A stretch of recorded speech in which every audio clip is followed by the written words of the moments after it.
ದೇವಜನರೇ, ಪರಲೋಕದ ಪರಿಪಾಲಕನಾಗಿರುವ ಯೇಸು ಕ್ರಿಸ್ತನ ಹೆಸರಿನಲ್ಲಿ ನಿಮ್ಮೆಲ್ಲರನ್ನು ಸಮಗ್ರ ಸತ್ಯವೇದ ಅಧ್ಯಯನ ಕಾರ್ಯಕ್ರಮಕ್ಕೆ ಹೃದಯಪೂರ್ವಕವಾಗಿ ಸ್ವಾಗತಿಸುತ್ತೇನೆ. ಪ್ರಿಯರೇ, ಇಂದು ನಾವು ಯೋಹಾನನು ಬರೆದ ಸುವಾರ್ತೆಯ 12ನೇ ಅಧ್ಯಾಯದ 2ನೇ ವಚನದಿಂದ 14ನೇ ವಚನದವರೆಗೆ ಧ್ಯಾನ ಮಾಡಲಿದ್ದೇವೆ. ತಂದೆಯ ಮನೆ ಅಂದರೇನು ಎಂದು ತಿಳಿದುಕೊಳ್ಳಬೇಕೋ? ಯಾಕೆ ಯೇಸು ಹೇಳಿದ್ದು ನಾನೇ ಮಾರ್ಗವೂ ಸತ್ಯವೂ ಜೀವವೂ ಎಂಬುದಾಗಿ? ಬನ್ನಿರಿ, ಈ ಎಲ್ಲ ಸತ್ಯಗಳನ್ನು ನಮ್ಮದಾಗಿ ಮಾಡಿಕೊಳ್ಳೋಣ. ಪ್ರಾರ್ಥನಾಪೂರ್ವಕವಾಗಿ ದೇವರ ವಾಕ್ಯಗಳನ್ನು ಅಭ್ಯಾಸಿಸೋಣ. ನನ್ನನ್ನು ಸ್ವಾಮಿ ಸ್ವಾಮಿ ಅನ್ನುವವರೆಲ್ಲರೂ ಪರಲೋಕ ರಾಜ್ಯದಲ್ಲಿ ಸೇರುವರೆಂದು ನೆನೆಸಬೇಡಿರಿ. ಪರಲೋಕದಲ್ಲಿರುವ ನನ್ನ ತಂದೆಯ ಚಿತ್ತದಂತೆ ನಡೆಯುವವನೇ ಪರಲೋಕ ರಾಜ್ಯಕ್ಕೆ ಸೇರುವನು ಎಂಬುದಾಗಿ ಹೇಳಿದಂಥ ನಮ್ಮ ರಕ್ಷಕನಾದ ಯೇಸು ಕ್ರಿಸ್ತನ ಅತಿ ಪವಿತ್ರವಾದ ನಾಮದಲ್ಲಿ ನಿಮ್ಮನ್ನು ಹೃತ್ಪೂರ್ವಕವಾಗಿ ವಂದಿಸುತ್ತಾ ಇಂದಿನ ಸತ್ಯವೇದ ಅಧ್ಯಯನಕ್ಕೆ ಬಹು ಪ್ರೀತಿಯಿಂದ ಸ್ವಾಗತಿಸುತ್ತೇನೆ. ಕರ್ತನಲ್ಲಿ ಪ್ರಿಯರೇ, ಇಂದು ನಾವು ಯೋಹಾನನು ಬರೆದ ಸುವಾರ್ತೆ 14ನೇ ಅಧ್ಯಾಯ 2ರಿಂದ 14 ವಚನಗಳವರೆಗೆ ಧ್ಯಾನ ಮಾಡಿಕೊಳ್ಳೋಣ. ನಮ್ಮ ಇಂದಿನ ಧ್ಯಾನವನ್ನು ಆರಂಭಿಸುವ ಹಾಗೆ ದಯಮಾಡಿ ನಿಮ್ಮ ಸತ್ಯವೇದದಲ್ಲಿ ಯೋಹಾನನು ಬರೆದ ಸುವಾರ್ತೆ 14ನೇ ಅಧ್ಯಾಯ 2ನೇ ವಚನವನ್ನು ನನ್ನೊಂದಿಗೆ ಗಮನಿಸಿರಿ. ಅಲ್ಲಿ ನಾವು ಹೀಗೆ ನೋಡುತ್ತೇವೆ, ನನ್ನ ತಂದೆಯ ಮನೆಯಲ್ಲಿ ಬಹಳ ಬಿಡಾರಗಳು ಅವೆ, ಇಲ್ಲದಿದ್ದರೆ ನಿಮಗೆ ಹೇಳುತ್ತಿದ್ದೆನು, ನಿಮಗೆ ಸ್ಥಳವನ್ನು ಸಿದ್ಧ ಮಾಡುವುದಕ್ಕೆ ಹೋಗುತ್ತೇನಲ್ಲ ಎಂಬುದಾಗಿ. ಕರ್ತನಲ್ಲಿ ಪ್ರಿಯ ದೇವಜನರೇ, ಈಗ ನಾವು ತಂದೆಯ ಮನೆ ಅಂದರೇನು ಎಂಬುದಾಗಿ ಮೊದಲಿಗೆ ತಿಳಿದುಕೊಳ್ಳೋಣ. ನೋಡಿರಿ, ತಂದೆಯ ಮನೆ ಅಂದರೆ ನಾವು ಜೀವಿಸುವ ಈ ವಿಶಾಲವಾದ ವಿಶ್ವವಾಗಿದೆ. ಅದರಲ್ಲಿನ ಬಹು ಚಿಕ್ಕದಾದ ಒಂದು ಗ್ರಹದಲ್ಲಿ ನಾವು ವಾಸಿಸುತ್ತಾ ಇದ್ದೇವೆ. ಈ ಬೃಹತ್ ಆಕಾಶಮಂಡಲದಲ್ಲಿ ನಾವು ಒಂದು ಚಿಕ್ಕ ಧೂಳಿನಂತಿದ್ದೇವೆ. ಸರ್ ಜೇಮ್ಸ್ ಜೀನ್ಸ್ ಎಂಬುವರು ಈ ವಿಶ್ವವನ್ನು ವಿಸ್ತರಿಸುತ್ತಿರುವ ವಿಶ್ವ ಎಂಬುದಾಗಿ ಕರೆದರು. ಮೊದಲಿಗೆ ಜನರು ಈ ಭೂಮಿಯು, ಇತರ ನಕ್ಷತ್ರಗಳು ಹಾಗೂ ಗ್ರಹಗಳು ಆಕಾಶದಲ್ಲಿ ಜೋತಾಡುತ್ತಿವೆ ಎಂಬುದಾಗಿ ತಿಳಿದಿದ್ದರು. ಬಳಿಕ ಸತತ ಸಂಶೋಧನೆಗಳಾಗುತ್ತಾ ಬಂದವು. ಆಗ ನಾವು ವಾಸಿಸುತ್ತಿರುವ ಈ ಭೂಮಿಯು ಸೂರ್ಯನ ಸುತ್ತಲೂ ತಿರುಗುವ ಒಂದು ಗ್ರಹವೆಂದು ಕಂಡುಕೊಂಡರು. ನೋಡಿರಿ, ಸೂರ್ಯ ವ್ಯೂಹದಂಥ ಅನೇಕ ನಕ್ಷತ್ರ ವ್ಯೂಹಗಳು ಈ ವಿಶ್ವಮಂಡಲದಲ್ಲಿ ಇರುತ್ತವೆ. ಇಂತಹ ಒಂದು ನಕ್ಷತ್ರ ವ್ಯೂಹವನ್ನು ಆಕಾಶಗಂಗೆ ಎನ್ನುತ್ತಾರೆ. ಇಂತಹ ಎಷ್ಟೋ ಆಕಾಶಗಂಗೆಗಳು ನಮ್ಮ ಸುತ್ತಲೂ ಇರುತ್ತವೆ. ನಮಗೆ ಅತಿ ಸಮೀಪವಾದ ಆಕಾಶಗಂಗೆ ಎಂದರೆ ಆಂಡ್ರೋಮೀಡಾ ಎಂಬುದಾಗಿ. ಪ್ರಿಯರೇ, ಇಂತಹ ಅನೇಕ ಆಕಾಶಗಂಗೆಗಳ ಸಮೂಹವನ್ನು ಕಾಸಾರ್ ಎಂದು ಕರೆಯುತ್ತಾರೆ. ಆದರೆ ಇದೂ ಕೊನೆಯಲ್ಲ. ಇಂತಹ ಅನೇಕ ಕಾಸಾರ್ಗಳ ಒಂದು ಮಂಡಲಕ್ಕೆ ಬ್ಲೋಪ್ಗಳೆನ್ನುತ್ತಾರೆ. ಹೀಗೆ ಸಂಶೋಧನೆಗಳು ಮುಂದುವರಿದಂತೆ ಇಂತಹ ಅನೇಕ ಇತರ ಬ್ಲೋಪ್ಗಳೂ ಸಹ ನಮಗೆ ಗೋಚರವಾಗಬಹುದು. ಕರ್ತನಲ್ಲಿ ಪ್ರಿಯರೇ, ದಯಮಾಡಿ ಗಮನಿಸಿರಿ, ಇಂತಹ ಒಂದು ಅಪರಿಮಿತವಾದ ವಿಶ್ವವಿರುವುದಾದರೆ ಅದಕ್ಕೆ ಒಡೆಯನಾದ ಒಬ್ಬ ಅಪರಿಮಿತನಾದ ದೇವರೂ ಸಹ ಇರಬೇಕಲ್ಲವೇ? ಆತನ ಎದುರು, ಆತನ ಈ ಬೃಹತ್ ವಿಶ್ವದ ಎದುರು ನಮ್ಮ ಭೂಮಿ, ಅದರಲ್ಲಿನ ಕೋಟ್ಯಾಂತರ ಜನರಲ್ಲಿ ನಾನು ಮತ್ತು ನೀವು ಎಷ್ಟು ಚಿಕ್ಕದಾಗಿದ್ದೇವಲ್ಲವೇ? ದಯಮಾಡಿ ಆಲೋಚಿಸಿ ನೋಡಿರಿ. ನಮ್ಮ ಕರ್ತನಾದ ಯೇಸು ಕ್ರಿಸ್ತನು ತಾನೇ ಹೀಗೆ ಹೇಳಿದನು, ನನ್ನ ತಂದೆಯ ಮನೆಯಲ್ಲಿ ಬಹಳ ಬಿಡಾರಗಳು ಅವೆ ಎಂಬುದಾಗಿ. ಹೀಗೆ ಹೇಳಿರುವಾಗ ಇವೆಲ್ಲವನ್ನು ಸೃಷ್ಟಿಸಿದಾತನಿಗೆ ಎಷ್ಟು ಬಿಡಾರಗಳು ಇವೆ ಎಂಬುದಾಗಿ ಚೆನ್ನಾಗಿ ಗೊತ್ತಿದೆ. ಆದರೆ ನಮಗೆ ಅದು ತಿಳಿದಿಲ್ಲ. ನೋಡಿರಿ, ಬಿಡಾರಗಳು ಖಾಲಿ ಇವೆ ಎಂಬ ಜಾಹೀರಾತು ಕೂಡ ಅಲ್ಲಿ ಇರಲಾರದು. ಬೇರೆ ಗ್ರಹಗಳಲ್ಲಿ ಮಾನವ ಜೀವಿಗಳು ಇರಬಹುದೆಂದು ನನ್ನ ತಾತ್ಪರ್ಯವಲ್ಲ. ಒಂದು ಮಾನವ ಸಂತತಿಯೇ ಸಾಕು. ಪ್ರಿಯರೇ, ನಾವು ದೇವರಿಗೆ ತಿರುಗಿ ಬಿದ್ದವರಾಗಿದ್ದೇವೆ. ಆದರೆ ಈ ವಿಶಾಲ ವಿಶ್ವದಲ್ಲಿ ಇತರ ಬುದ್ಧಿಜೀವಿಗಳಿದ್ದು ತಮ್ಮ ಗ್ರಹಗಳಿಂದ ಈ ಭೂಮಿಯತ್ತ ನೋಡುತ್ತಿರಬಹುದು. ಇಲ್ಲಿ ಏನೋ ಒಂದು ಅದ್ವಿತೀಯವಾದದ್ದನ್ನು ಕಾಣುತ್ತಾರೆ. ನೋಡಿರಿ, ಅವುಗಳಿಗೆ ದೇವರ ಜ್ಞಾನ, ಆತನ ವ್ಯಕ್ತಿತ್ವ ಹಾಗೂ ಶಕ್ತಿಗಳ ಪರಿಚಯವಿದ್ದಿರಬಹುದು. ಆದರೆ ಆತನ ತ್ರಯೇಕತ್ವದ 2ನೆಯ ವ್ಯಕ್ತಿಯು ಈ ಲೋಕಕ್ಕೆ ಬಂದು ಕ್ರೂಜಿಯಲ್ಲಿ ಸಾಯುವ ತನಕ ದೇವರ ಪ್ರೀತಿಯ ಪರಿಚಯ ಅವರಿಗಾಗಿರಲಿಲ್ಲ. ಹೌದು ಪ್ರಿಯರೇ, ದೇವರು ತನ್ನ ಒಬ್ಬನೇ ಮಗನನ್ನು ಲೋಕಕ್ಕೋಸ್ಕರ ಕೊಡುವಷ್ಟು ಅದನ್ನು ಪ್ರೀತಿಸಿದನು. ಮತ್ತು ಈ ಭೂಮಿಯಲ್ಲಿ ಮಾತ್ರ ದೇವರ ಪ್ರೀತಿಯ ಪ್ರದರ್ಶನವಾಗಿರುತ್ತದೆ. ದಯಮಾಡಿ ಆಲೋಚಿಸಿ ನೋಡಿರಿ. ಕರ್ತನಲ್ಲಿ ನನ್ನ ಪ್ರಿಯ ಸಹೋದರ ಸಹೋದರಿಯರೇ, ನಾವು ಬಹು ಬೆಲೆಯುಳ್ಳವರೆಂದು ನೆನೆಸುತ್ತೇವೆ. ಅದನ್ನು ನಾನು ತಪ್ಪೆಂದು ಹೇಳಲಾರೆ. ಆದರೆ ಮಾನವ ಜನಾಂಗವು ರಕ್ಷಿಸಲ್ಪಡಬೇಕಾದಷ್ಟು ವಿಶೇಷವಾದದ್ದೋ? ನೋಡಿರಿ, ದೇವರು ಈ ಚಿಕ್ಕದಾದ ಭೂಮಿಯಿಂದ ನಮ್ಮನ್ನು ಸುಲಭದಲ್ಲಿ ಅಳಿಸಿ ಹಾಕಿ ಹೊಸದೊಂದನ್ನೇ ಸೃಷ್ಟಿಸಬಹುದಿತ್ತು. ನಮ್ಮನ್ನು ಅಸ್ತಿತ್ವದಿಂದಲೇ ತೆಗೆದು ಬಿಡುತ್ತಿದ್ದರೆ ಆತನಿಗೆ ಏನೂ ಕೊರತೆ ಆಗುತ್ತಿರಲಿಲ್ಲ. ಆದರೆ ಆಗ ಆತನಿಗೆ ತನ್ನ ಪ್ರೀತಿಯನ್ನು ತೋರಿಸಲಿಕ್ಕೆ ಆಗುತ್ತಿರಲಿಲ್ಲ. ಆತನು ನೀತಿ ನ್ಯಾಯಗಳನ್ನು ತೋರಿಸಬಹುದಿತ್ತೇ ಹೊರತು ಪ್ರೀತಿಯನ್ನಲ್ಲ. ನೋಡಿರಿ, ನಾವು ಪ್ರೀತಿಸಲ್ಪಡಲು ಯೋಗ್ಯರಾಗಿರುವುದರಿಂದಲ್ಲ, ಆದರೆ ನಾವು ನೀತಿ ಭ್ರಷ್ಟರಾಗಿದ್ದರೂ ದೇವರು ನಮ್ಮನ್ನು ಪ್ರೀತಿಸುತ್ತಾನೆ. ಇದು ಲೋಕದಲ್ಲೇ ಅತಿ ಅದ್ಭುತವಾದಂಥ ವಿಚಾರವಾಗಿದೆ. ಕರ್ತನಲ್ಲಿ ನನ್ನ ಪ್ರಿಯ ಆತ್ಮೀಯ ಬಂಧುಗಳೇ, ನನ್ನ ತಂದೆಯ ಮನೆಯಲ್ಲಿ ಬಹಳ ಬಿಡಾರಗಳು ಅವೆ ಎಂಬುದಾಗಿ ನಾವು ನೋಡುವಾಗ, ಬಿಡಾರ ಎಂಬುದರ ಗ್ರೀಕ್ ಮೂಲ ಪದದ ಅರ್ಥ ಉಳುಕೊಳ್ಳುವ ಸ್ಥಳಗಳು ಎಂಬುದಾಗಿ. ನೋಡಿರಿ, ಈ ವಿಶಾಲವಾದ ವಿಶ್ವದಲ್ಲಿ ಇಂತಹ ಉಳುಕೊಳ್ಳುವ ಸ್ಥಳಗಳು ತುಂಬಿವೆ ಎಂದು ಯೇಸು ಕ್ರಿಸ್ತನು ಹೇಳುತ್ತಾನೆ. ಮುಂದುವರೆದು ಆತನು, ಇಲ್ಲದಿದ್ದರೆ ನಿಮಗೆ ಹೇಳುತ್ತಿದ್ದೆನು ಎಂಬುದಾಗಿ ಆತನು ತನ್ನ ಮಾತಿನ ಮೇಲೆ ಒತ್ತು ನೀಡುತ್ತಾನೆ. ನಿಮಗೆ ಸ್ಥಳವನ್ನು ಸಿದ್ಧ ಮಾಡುವುದಕ್ಕೆ ಹೋಗುತ್ತೇನೆ ಎಂಬುದಾಗಿ ಯೇಸು ಕ್ರಿಸ್ತನು ತಾನೇ ಹೇಳಿದ ಈ ಮಾತು ಬಹು ಅದ್ಭುತವಾದದ್ದು. ನೋಡಿರಿ, ಈ ವಿಶಾಲ ವಿಶ್ವವು ತುಂಬಾ ಬಿಡಾರಗಳಿಂದ ತುಂಬಿದೆ. ಆದರೂ ಯೇಸು ಕ್ರಿಸ್ತನು ತನ್ನವರಿಗಾಗಿ ಬಿಡಾರ ಸಿದ್ಧ ಮಾಡಲು ಹೋಗುತ್ತಿದ್ದಾನೆ. ಈ ವಿಶ್ವದಲ್ಲಿ ಬುದ್ಧಿವಂತ ಜೀವಿಗಳು ಬೇರೆ ಗ್ರಹದಲ್ಲಿ ಇರಬಹುದೆಂದು ನಾನು ಹೇಳಿದೆ. ಪ್ರಕಟಣೆ ಪುಸ್ತಕದಲ್ಲಿ ಅಪೊಸ್ತಲನಾದ ಯೋಹಾನನು ಕೆಲವನ್ನು ನೋಡಿ ಅವನಿಗೆ ಆಶ್ಚರ್ಯವಾಯಿತು. ಅವು ಲಕ್ಷೋಪಲಕ್ಷ ಸಂಖ್ಯೆಯಲ್ಲಿ ಇದ್ದವೆಂದು ಅವನು ಹೇಳಿದನು. ಪ್ರಿಯರೇ, ಈ ವಿಶಾಲತೆಯನ್ನು ನೋಡುವಾಗ ನಾವು ಈ ಸಂದಣಿಯಲ್ಲಿ ಎಲ್ಲಿ ಕಳೆದು ಹೋಗುತ್ತೇವೋ ಎಂದಾಗುತ್ತದೆ. ಆದರೆ ಅಲ್ಲಿ ಯೇಸು ಕ್ರಿಸ್ತನು ಆತನಿಗೆ ಸೇರಿದವರಿಗಾಗಿ ಸ್ಥಳವನ್ನು ಸಿದ್ಧ ಮಾಡುತ್ತಿದ್ದಾನೆ ಮತ್ತು ನಾವಲ್ಲದೆ ಬೇರೆ ಯಾರೂ ಅದರಲ್ಲಿ ಸೇರಲಾರರು. ದೇವರ ನಾಮಕ್ಕೆ ಸ್ತೋತ್ರವಾಗಲಿ. ಈಗ ದಯಮಾಡಿ ನಿಮ್ಮ ಸತ್ಯವೇದದಲ್ಲಿ ಯೋಹಾನನು ಬರೆದ ಸುವಾರ್ತೆ 14ನೇ ಅಧ್ಯಾಯ 3ನೇ ವಚನವನ್ನು ನನ್ನೊಂದಿಗೆ ಗಮನಿಸಿರಿ. ಅಲ್ಲಿ ನಾವು ಹೀಗೆ ನೋಡುತ್ತೇವೆ, ನಾನು ಹೋಗಿ ನಿಮಗೆ ಸ್ಥಳವನ್ನು ಸಿದ್ಧ ಮಾಡಿದ ಮೇಲೆ ತಿರುಗಿ ಬಂದು ನಿಮ್ಮನ್ನು ಕರಕೊಂಡು ಹೋಗಿ ನನ್ನ ಬಳಿಗೆ ಸೇರಿಸಿಕೊಳ್ಳುವೆನು. ಯಾಕಂದರೆ ನಾನಿರುವ ಸ್ಥಳದಲ್ಲಿ ನೀವೂ ಸಹ ಇರಬೇಕು ಎಂಬುದಾಗಿ. ಕರ್ತನಲ್ಲಿ ನನ್ನ ಪ್ರಿಯ ಆತ್ಮೀಯ ಸ್ನೇಹಿತರೆ, ದೇವರು ಈ ಲೋಕದಿಂದ ಒಬ್ಬನನ್ನು ತೆಗೆದುಕೊಂಡು ಹೋಗಿ ತಾನು ಸಿದ್ಧ ಮಾಡಿದ ಸ್ಥಳಕ್ಕೆ ಕರಕೊಂಡು ಹೋಗುವ ವಿಚಾರ ಸತ್ಯವೇದದಲ್ಲಿ ಇದೇ ಮೊದಲ ಬಾರಿ ಹೇಳಲ್ಪಟ್ಟಿದೆ. ಹಳೆ ಒಡಂಬಡಿಕೆಯ ಭಕ್ತರ ನಿರೀಕ್ಷೆ ಇದಾಗಿರಲಿಲ್ಲ.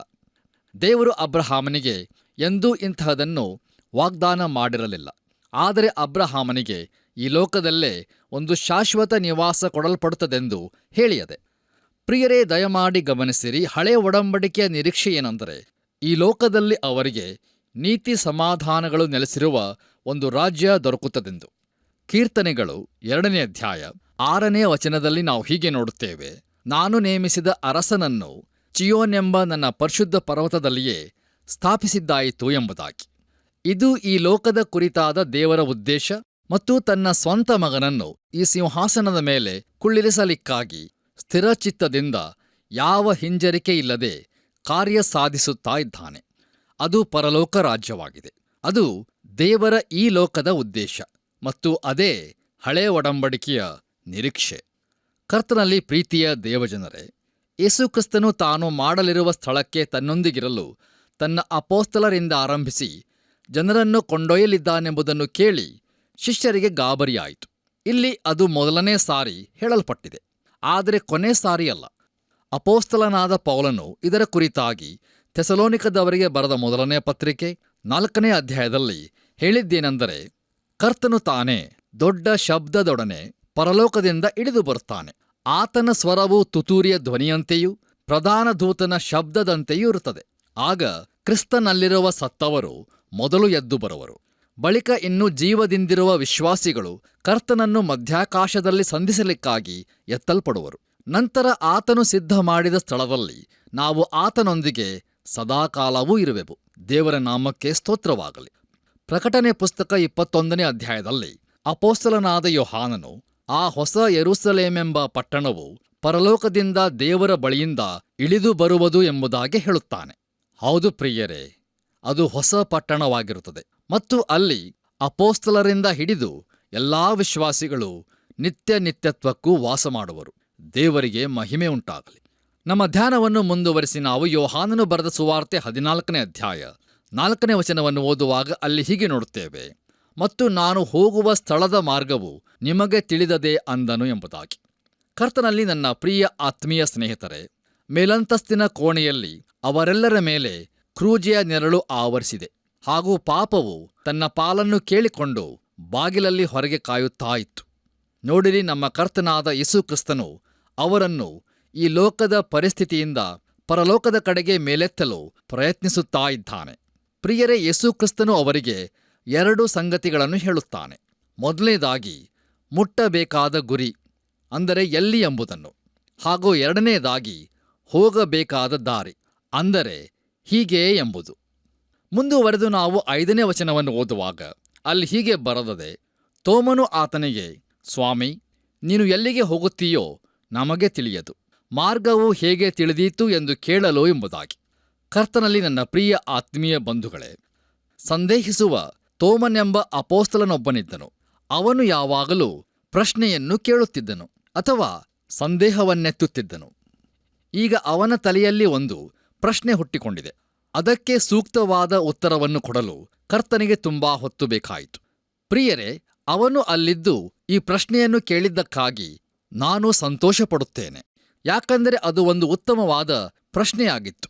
ಪ್ರಿಯರೇ, ಒಂದು ವೇಳೆ ಅವನು ಆ ಪ್ರಶ್ನೆಯನ್ನು ಕರ್ತನಿಗೆ ಕೇಳದೇ ಇರುತ್ತಿದ್ದರೆ ನಮ್ಮ ಕರ್ತನು ನೀಡಿದ ಅದ್ಭುತವಾದ ಉತ್ತರವು ನಮಗೆ ಗೊತ್ತಾಗುತ್ತಿರಲಿಲ್ಲ, ಯಾಕಂದರೆ ಅದು ಸಂಕ್ಷಿಪ್ತ ರೂಪದ ಸುವಾರ್ತೆಯೇ ಆಗಿತ್ತು.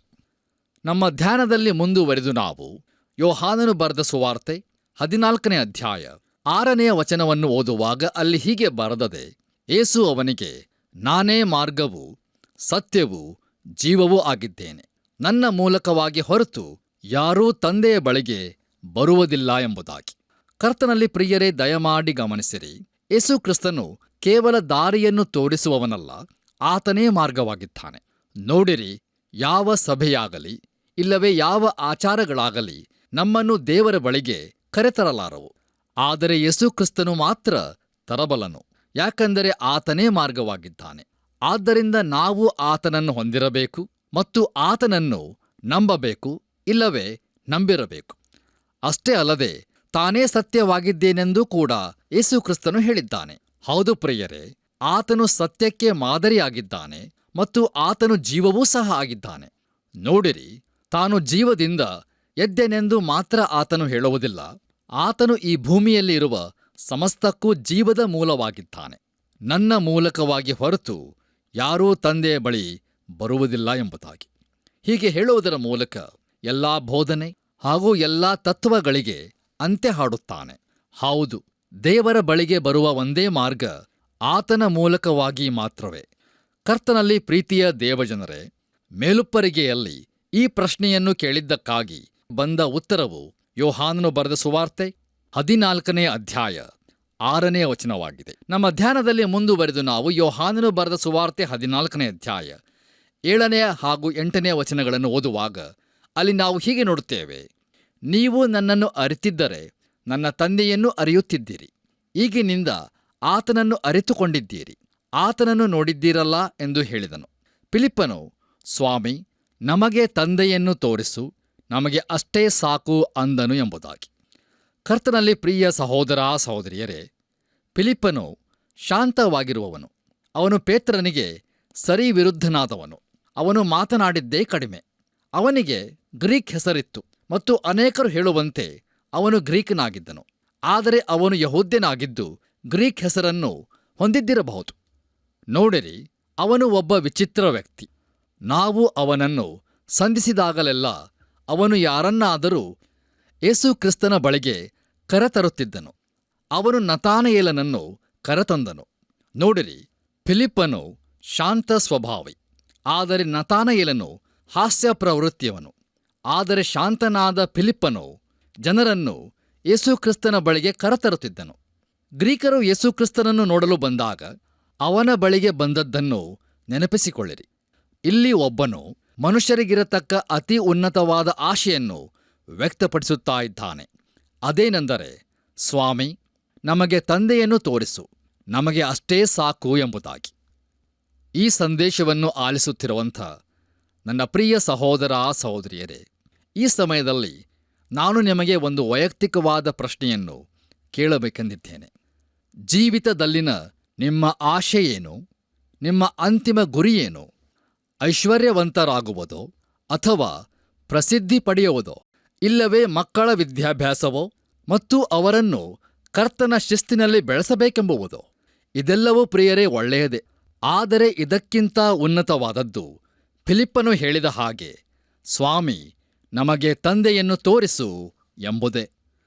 ಬನ್ನಿರಿ ಪ್ರಿಯರೇ, ಈಗ ದಯಮಾಡಿ ನಿಮ್ಮ ಸತ್ಯವೇದದಲ್ಲಿ ಯೋಹಾನನು ಬರೆದ ಸುವಾರ್ತೆ 14ನೇ ಅಧ್ಯಾಯ 9ನೇ ವಚನವನ್ನು ನನ್ನೊಂದಿಗೆ ಗಮನಿಸಿರಿ.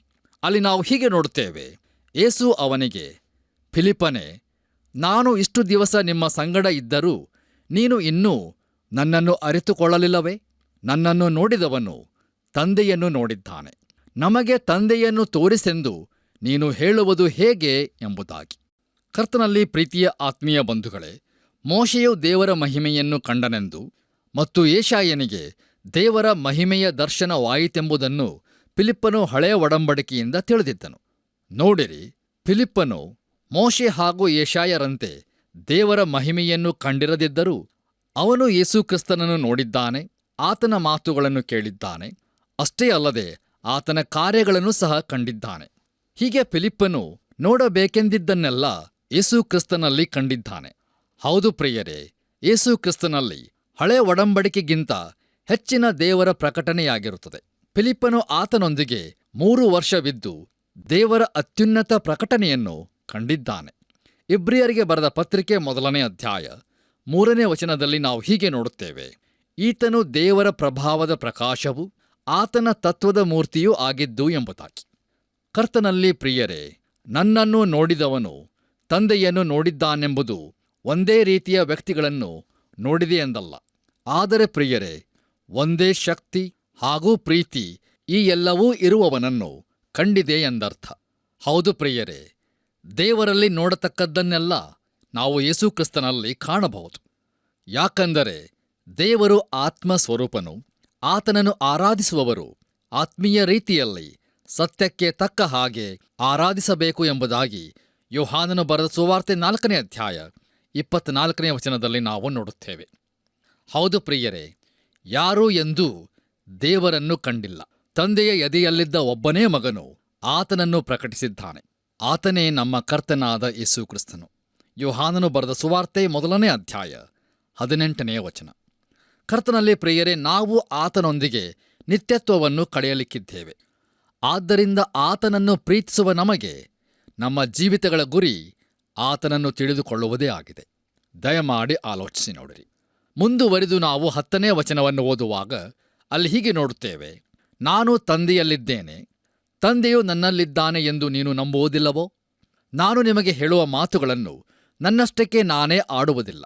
ತಂದೆಯು ನನ್ನಲ್ಲಿ ಇದ್ದುಕೊಂಡು ತನ್ನ ಕ್ರಿಯೆಗಳನ್ನು ನಡೆಸುತ್ತಾನೆ ಎಂಬುದಾಗಿ. ಕರ್ತನಲ್ಲಿ ಪ್ರಿಯ ದೇವಜನರೇ, ಇಲ್ಲಿ ಯೇಸು ಕ್ರಿಸ್ತನು ತನ್ನ ಮಾತು ಹಾಗೂ ಕೃತ್ಯಗಳ ಸಾಕ್ಷಿಯ ಕುರಿತು ಮಾತನಾಡುತ್ತಾನೆ. ನೋಡಿರಿ, ಅವೆರಡೂ ಒಂದೇ ಹಾಗೂ ಒಂದಕ್ಕೊಂದು ಸಮಾನವಾಗಿವೆ. ಆತನು ಕ್ರಮಬದ್ಧವಾಗಿದ್ದಾನೆ. ಆದರೆ ನಮ್ಮ ಸಮಸ್ಯೆ ಏನೆಂದರೆ, ನಮ್ಮ ಮಾತಿಗೂ ನಮ್ಮ ಕೃತಿಗೂ ಸಮತೋಲನವೇ ಇರುವುದಿಲ್ಲ, ಅಂದರೆ ಹೊಂದಾಣಿಕೆಯೇ ಇರುವುದಿಲ್ಲ. ನೋಡಿರಿ, ನಾವು ಬಹು ಮಹತ್ತರವಾಗಿ ಮಾತಾಡುತ್ತೇವೆ ಹಾಗೂ ಅದ್ಭುತವಾದಂಥ ಸಾಕ್ಷಿಗಳನ್ನು ಕೊಡುತ್ತೇವೆ. ಆದರೆ ಪ್ರಿಯರೇ, ಯಾರೂ ಪರಿಪೂರ್ಣ ಜೀವಿತವನ್ನು ನಡೆಸುವುದಿಲ್ಲ. ಆದ್ದರಿಂದಲೇ ವಿಶ್ವಾಸಿಗಳು ಆಗಾಗ ತಮ್ಮ ತಪ್ಪುಗಳನ್ನು ಅರಿಕೆ ಮಾಡಬೇಕಾಗುತ್ತದೆ. ಈಗಾಗಲೇ ನಾವು 13ನೇ ಅಧ್ಯಾಯದಲ್ಲಿ ನೋಡಿಕೊಂಡಂತೆ ಆತನು ನಮ್ಮನ್ನು ತೊಳೆಯಬೇಕಾಗಿದೆ. ಆಗ ಮಾತ್ರ ನಾವು ಆತನ ಅನ್ಯೋನ್ಯತೆಯಲ್ಲಿ ಉಳಿಯುತ್ತೇವೆ.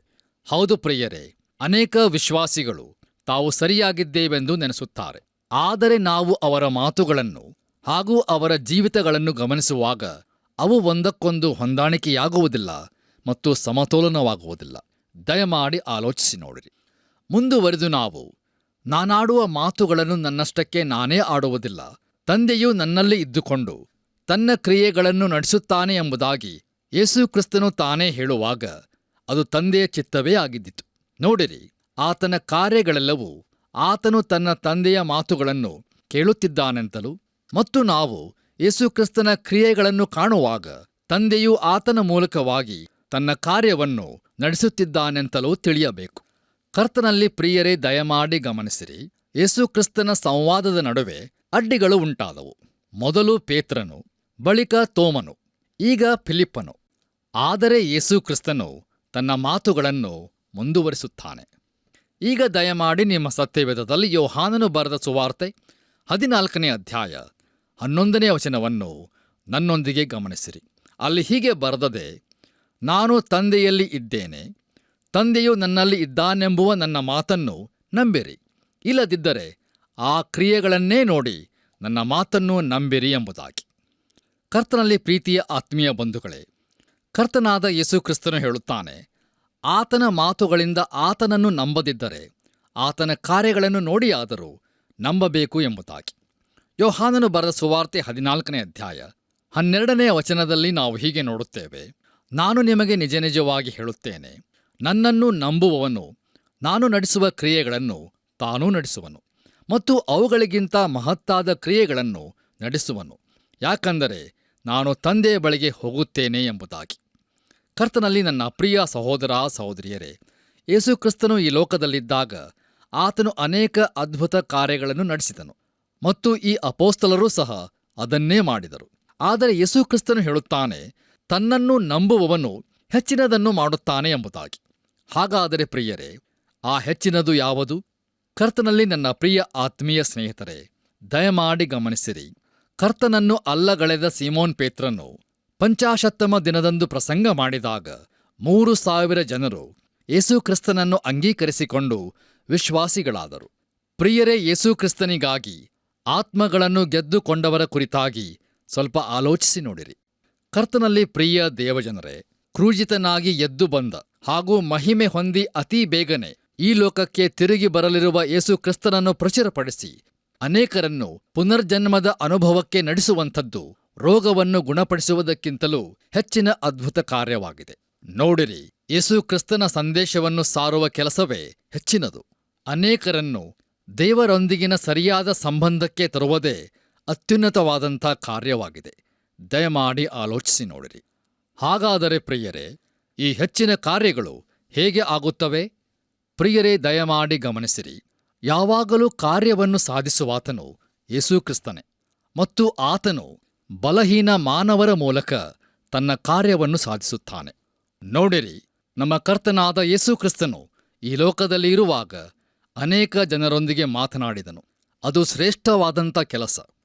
ಆದರೆ ಪ್ರಿಯರೇ, ಆತನು ನನ್ನನ್ನು ಹಾಗೂ ನಿಮ್ಮನ್ನು ಉಪಯೋಗಿಸಿ ಅನೇಕರನ್ನು ಸಂಧಿಸುವಂಥದ್ದು ಅದು ಹೆಚ್ಚಿನದಾಗಿದೆ. ದಯಮಾಡಿ ಆಲೋಚಿಸಿ ನೋಡಿರಿ. ಕರ್ತನಲ್ಲಿ ಪ್ರಿಯರೇ, ಯೇಸು ಕ್ರಿಸ್ತನು ತನ್ನ ತಂದೆಯ ಕುರಿತಾಗಿ ಎಷ್ಟು ಸಲ ಮಾತಾಡಿದ್ದಾನೆ? ಪ್ರಿಯರೇ, ಈ ವಾಕ್ಯ ಭಾಗದಲ್ಲಿ ತಂದೆ ಎಂಬುದಾಗಿ ಸುಮಾರು 20 ಸಾರಿ ಉಲ್ಲೇಖಿಸಲಾಗಿದೆ ಮತ್ತು ಅದೆಲ್ಲವನ್ನು ಯೇಸುವೇ ಹೇಳಿದ್ದು. ಬನ್ನಿರಿ ಪ್ರಿಯರೇ, ನಮ್ಮ ಇಂದಿನ ಧ್ಯಾನವನ್ನು ಮುಕ್ತಾಯಗೊಳಿಸುವ ಹಾಗೆ ಕೊನೆಯದಾಗಿ ನಾವು ಯೋಹಾನನು ಬರೆದ ಸುವಾರ್ತೆ 14ನೇ ಅಧ್ಯಾಯ 13 ಹಾಗೂ 14ನೇ ವಚನಗಳನ್ನು ಓದಿಕೊಳ್ಳೋಣ. ಅಲ್ಲಿ ನಾವು ಹೀಗೆ ನೋಡುತ್ತೇವೆ, ಇದಲ್ಲದೆ ನೀವು ನನ್ನ ಹೆಸರಿನಲ್ಲಿ ಏನೇನೂ ಬೇಡಿಕೊಳ್ಳುವಿರೋ ಅದನ್ನು ನೆರವೇರಿಸುವೆನು. ಹೀಗೆ ಮಗನ ಮೂಲಕವಾಗಿ ತಂದೆಗೆ ಮಹಿಮೆ ಉಂಟಾಗುವುದು. ನೀವು ನನ್ನ ಹೆಸರಿನಲ್ಲಿ ನನ್ನನ್ನು ಏನಾದರೂ ಬೇಡಿಕೊಂಡರೆ ಅದನ್ನು ನೆರವೇರಿಸುವೆನೋ ಎಂಬುದಾಗಿ. ಕರ್ತನಲ್ಲಿ ಪ್ರಿಯರೇ, ಈ ಹೆಚ್ಚಿನ ಕಾರ್ಯಗಳು ಪ್ರಾರ್ಥನೆಯ ಫಲ ಎಂಬುದಾಗಿ ಯೇಸು ಕ್ರಿಸ್ತನು ತಾನೇ ತಿಳಿಸುತ್ತಾನೆ. ನೋಡಿರಿ, ಈ ದಿನಗಳಲ್ಲಿ ಪ್ರಾರ್ಥನೆಯ ಸೇವೆಯು ತುಂಬಾ ಅಲಕ್ಷ್ಯ ಮಾಡಲ್ಪಟ್ಟಿದೆ. ನನ್ನ ಹೆಸರಿನಲ್ಲಿ ನೀವು ಏನಾದರೂ ಕೇಳಿಕೊಂಡರೆ ಅದನ್ನು ಮಾಡುವೆನು ಎಂಬ ಈ ವಾಕ್ಯವನ್ನು ಅನೇಕರು ತಪ್ಪಾಗಿ ತಿಳಿದುಕೊಂಡಿದ್ದಾರೆ. ನಾವು ಪ್ರಾರ್ಥನೆ ಮಾಡಿದೆವು, ಆದರೆ ದೇವರು ನಮ್ಮ ಪ್ರಾರ್ಥನೆಯನ್ನು ಕೇಳಲಿಲ್ಲ ಎಂದು ಹೇಳುತ್ತಾರೆ. ಅನೇಕ ಕ್ರೈಸ್ತರು ಕೂಡ ಈ ರೀತಿ ಅದನ್ನು ಅಕ್ಷರಶಃ ತೆಗೆದುಕೊಳ್ಳುತ್ತಾರೆ ಮತ್ತು ಏನು ತಪ್ಪಾಗಿದೆ ಎಂದು ಕೇಳುತ್ತಾರೆ. ಆದರೆ ಪ್ರಿಯರೇ, ಅವರು ಆ ವಚನದಲ್ಲಿ ಇಲ್ಲದ್ದನ್ನು ಸೇರಿಸಿಕೊಳ್ಳುತ್ತಾರೆ. ಪ್ರಿಯರೇ, ನಾವು ಮುಂದಕ್ಕೆ ಧ್ಯಾನಿಸುತ್ತಾ ಹೋದಂತೆ ಅದು ನಮಗೆ ತಿಳಿಯುತ್ತದೆ. ಇಲ್ಲಿಗೆ ಪ್ರಿಯರೇ, ಇಂದಿನ ವಾಕ್ಯ ಧ್ಯಾನವು ಮುಕ್ತಾಯವಾಯಿತು. ತಂದೆಯಾದ ದೇವರು ನಿಮ್ಮನ್ನು ಹೇರಳವಾಗಿ ಆಶೀರ್ವದಿಸಲಿ. ನಮ್ಮ ಕರ್ತನಾದ ಯೇಸು ಕ್ರಿಸ್ತನ ಕೃಪೆಯು ಸದಾ ನಿಮ್ಮೊಂದಿಗಿರಲಿ. ಪ್ರಿಯರೇ, ಯೇಸು ಕ್ರಿಸ್ತನು ತನ್ನ ಸೇವಾ ಜೀವಿತದಲ್ಲಿ ಪದೇ ಪದೇ ತಿಳಿಸುತ್ತಿದ್ದ ತಂದೆಯ ಮನೆ ಅಂದರೆ ನಾವು ವಾಸಿಸುವ ಈ ವಿಶಾಲ ವಿಶ್ವವಾಗಿದೆ. ಒಂದು ಚಿಕ್ಕ ಗ್ರಾಮದಲ್ಲಿ ವಾಸಿಸುತ್ತಿದ್ದೇವೆ ಅಂದರೆ ನಾವು ತಂದೆಯ ಮನೆಯಲ್ಲಿ ವಾಸಿಸುತ್ತಿದ್ದೇವೆ. ಯೇಸು ಕ್ರಿಸ್ತನ ಮೂಲಕ ತಂದೆಯ ಪ್ರೀತಿಯ ಪರಿಚಯ ನಮಗಾಯಿತು. ಆತನೇ ಮಾರ್ಗವಾದನು. ಆದುದರಿಂದ ತಂದೆಯ ಪ್ರೀತಿಯಲ್ಲಿ, ಯೇಸು ಕ್ರಿಸ್ತನ ಅನ್ಯೋನ್ಯತೆಯಲ್ಲಿ ನಾವು ವಾಸಿಸಲು ನಮ್ಮನ್ನು ದಿನಾಲೂ ಸಿದ್ಧಪಡಿಸಿಕೊಂಡು ದೇವರಾತ್ಮನ ಹತೋಟಿಯಲ್ಲಿ ಜೀವಿಸೋಣ. ಬನ್ನಿರಿ, ಪ್ರಾರ್ಥನೆಯನ್ನು ಮಾಡಿಕೊಳ್ಳೋಣ. ಪ್ರೀತಿಯುಳ್ಳ ನಮ್ಮ ಪರಲೋಕ ತಂದೆಯ ದೇವರೇ, ಶಾಶ್ವತವಾದ ಪ್ರೇಮದಿಂದ ನಮ್ಮನ್ನು ಪ್ರೇಮಿಸಿದ್ದಿ. ನಿರಂತರವಾಗಿ ಜೀವಿಸುವಂಥ ದೇವರು ನೀನೊಬ್ಬನೇ, ಸತ್ಯ ದೇವರು ನೀನೊಬ್ಬನೇ ಆಗಿದ್ದಿ. ನಿನ್ನನ್ನು ಆರಾಧಿಸಿ ಕೊಂಡಾಡಿ ಘನಪಡಿಸ್ತೇವೆ. ಈ ನಮ್ಮ ಕಾರ್ಯಕ್ರಮವನ್ನು ವೀಕ್ಷಿಸುತ್ತಿರುವಂಥ ನಮ್ಮ ಪ್ರಿಯ ಬಾಂಧವರು ನಿನ್ನನ್ನು ಕಂಡುಕೊಳ್ಳಿಕ್ಕಾಗುವಂತೆ ಅವರ ಆತ್ಮೀಯ ಕಣ್ಣುಗಳು ತೆರೆ. ಪ್ರಿಯ ಕರ್ತನೆ, ಸತ್ಯ ಮಾರ್ಗದಲ್ಲಿ ಅವರನ್ನು ನಡೆಸಬೇಕೆಂದು, ಅವರೆಲ್ಲ ಅವಶ್ಯಕತೆಗಳನ್ನು ಪೂರೈಸಬೇಕೆಂದು ನಜರೇತಿನ ಯೇಸು ಕ್ರಿಸ್ತನ ಮಹಿಮೆಯ ನಾಮದಲ್ಲಿ ಬೇಡಿ ಹೊಂದಿದ್ದೇವೆ ತಂದೆಯೇ, ಆಮೇನ್. ಪ್ರಿಯರೇ, ದೇವರ ವಾಕ್ಯ ಧ್ಯಾನವು ತಂದೆಯಾದ ದೇವರ ಬಳಿಗೆ ಹೋಗುವ ಮಾರ್ಗವನ್ನು ತಿಳಿಸಿದೆ. ನಾವು ಅದನ್ನು ತಿಳಿದುಕೊಂಡಿರುವಾಗ ಇತರರು ತಿಳಿದುಕೊಳ್ಳಲು ಪ್ರಯತ್ನಿಸುವ ಈ ಸೇವೆಯಲ್ಲಿ ಮಿಸ್ ಕಾಲ್ ಕೊಡುವುದರಿಂದ ನಮ್ಮೊಂದಿಗೆ ಕೈ ಜೋಡಿಸಿರಿ. ತಿರುಗಿ ಭೇಟಿಯಾಗೋಣ. ವಂದನೆಗಳು.